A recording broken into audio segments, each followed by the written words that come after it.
तो आज हम बात करने वाले हैं मध्य प्रदेश के कटनी शहर की एक सच्ची घटना के बारे में। ये कहानी है एक ऐसे होटल की जिसके अंधेरे गलियारों में आज भी एक अधूरी दास्तां गूंजती है। जरा सोचिए, एक अनजान शहर, एक सुनसान सा होटल और अंदर से एक अजीब सी फीलिंग कि यहाँ कुछ तो गड़बड़ है। ऐसी सिचुएशन में कोई क्या करेगा? यही सवाल हमारी आज की कहानी की नींव है। तो हमारी कहानी का जो मेन कैरेक्टर है उसका नाम है जीद। जीद एक प्रोफेशनल ड्राइवर हैं जो छत्तीसगढ़ के रायगढ़ में रहते हैं। देखते हैं कि कैसे उनका एक बिल्कुल नॉर्मल सा सफर एक बेहद खौफनाक रात में बदल गया। हाँ, तो ये जो जद थे वो सिर्फ एक ड्राइवर नहीं थे, वो अपने सेठ जी के लिए एकदम छोटे भाई जैसे थे। सेठ जी उन पर आंख बंद करके भरोसा करते थे।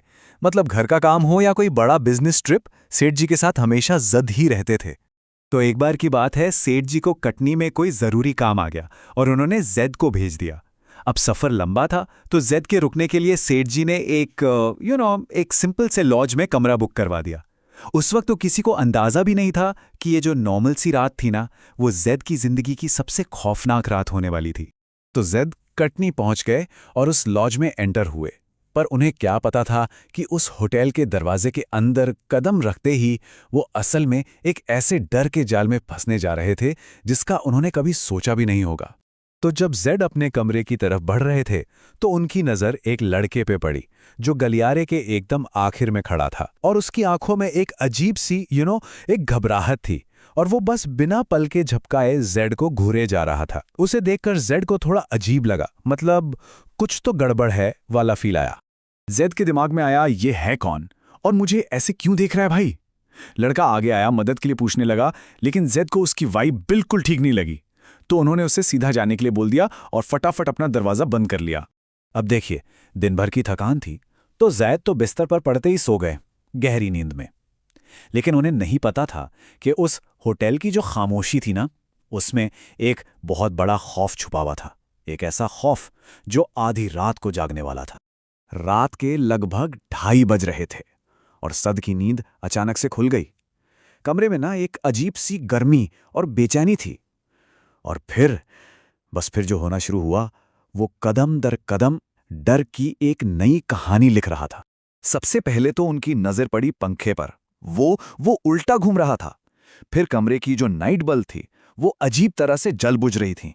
रिजात घबरा गए और वॉशरूम की तरफ भागे, लेकिन वहां जो देखा उसे देखकर तो उनके होश ही उड़ रहे। पूरा का पूरा फर्श खून से लाल था। और ये तो कुछ भी नहीं था। जब वो कांपते कांपते वापस कमरे में आए तो देखा कि बिस्तर के ठीक बगल में छत से खून टपक रहा था। अब जद ने सोचा, ये खून आ कहां से रहा है? उन्होंने डरते डरते ऊपर देखा और जो नजारा था उसे देखकर तो सच में उनके रोंगटे खड़े हो गए। ऊपर जो छज्जा सा बना था ना, उस पर वही लड़का बैठा था, वही जो गलियारे में मिला था, और उसके मुंह से टप टप खून नीचे गिर रहा था। अब ये सब देखकर किसी की क्या हालत होगी। जेड के दिमाग में बस एक ही चीज चल रही थी कि बस किसी भी तरह यहां से भागो, जान बचाओ। तो डर और गुस्से में कांपते हुए जेड ने उस लड़के पर हमला करने के लिए जैसे ही अपना जूता उठाने के लिए झुके, वो लड़का गायब हो गया, हवा में ही। और बस उसी पल पूरा कमरा जैसे जिंदा हो गया हो। दरवाजे जोर जोर से पटकने लगे, खिड़कियां खड़खड़ाने लगीं, और लाइटें तो जैसे पागल ही हो गई थीं, फटाफट जल बुझ रही थीं। अब जैद को पूरी तरह समझ आ चुका था कि वो उस कमरे में अकेले नहीं है। वो किसी तरह जान बचाकर कमरे से बाहर भागे, सीधा रिसेप्शन की तरफ। लेकिन वहां कोई नहीं था। पूरा होटल एकदम खाली, वीरान और इतना खामोश जैसे वहां सदियों से कोई आया ही ना हो।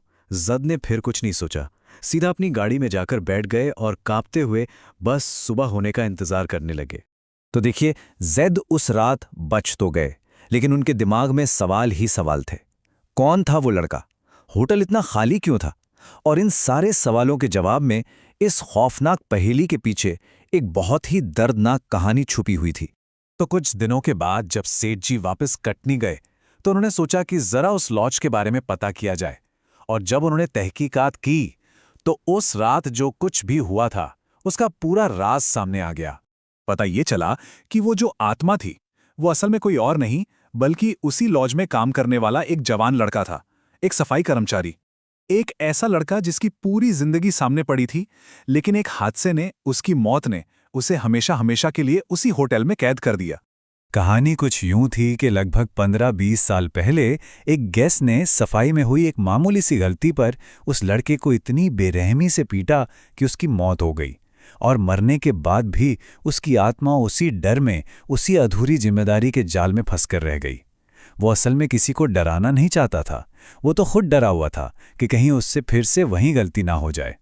तो जद का ये जो तजुर्बा था और उस लड़के की ये जो दुख भरी कहानी है, ये दोनों मिलकर एक बहुत ज़रूरी सबक सिखाते हैं।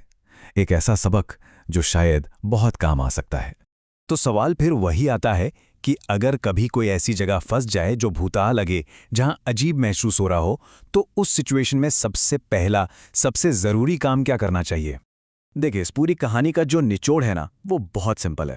हमेशा अपनी गट फीलिंग, अपनी अंतरात्मा की आवाज़ पर भरोसा करें। अगर किसी भी जगह पर थोड़ा सा भी खतरा महसूस हो तो वहाँ एक पल भी मत रुकिए, फौरन निकल जाइए। वहाँ रुककर हीरो बनने की या फिर सच्चाई क्या है ये जानने की कोशिश बिल्कुल मत कीजिए, क्योंकि कुछ सच की कीमत जान देकर चुकानी पड़ती है। जब बात जिंदगी की हो तो सबसे पहली चीज़ है खुद की सेफ्टी। और शायद यही वो सबक है जो उस लड़के की अधूरी कहानी हमें आज भी सिखाना चाहती है।